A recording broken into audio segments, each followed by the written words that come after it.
الحمدلله والصلاة والسلام علی رسول الله اما بعد.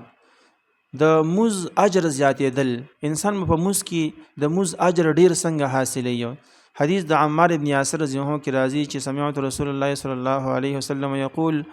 ما د نبی صلی الله علیه وسلم نو اوریدلی دي چې فرمایلی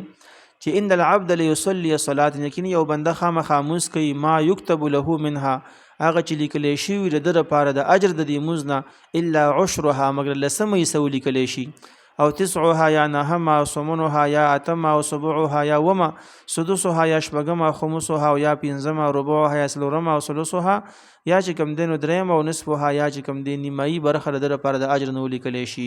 یعنی څومره چې انسان په دې موز کې الله ته خشوع او عاجزي کړي، دومره به اجر د زیات حاصلي.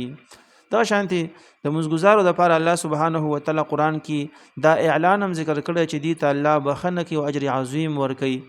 قرآن کې الله د مؤمنانو مسلمانانو صفات ذکر کوي چې ان المسلمین والمسلمات، هغه مسلمانان نارینه او زنانه، والمؤمنین والمؤمنات، مؤمنان نارینه او زنانه، والقانتین والقانتات، الله د عاجزي کوونکي نارینه او زنانه، والصادقین والصادقات، رښتیا ویونکي نارینه او زنانه، والصابرین والصابرات، صبر کوونکي نارینه او زنانه،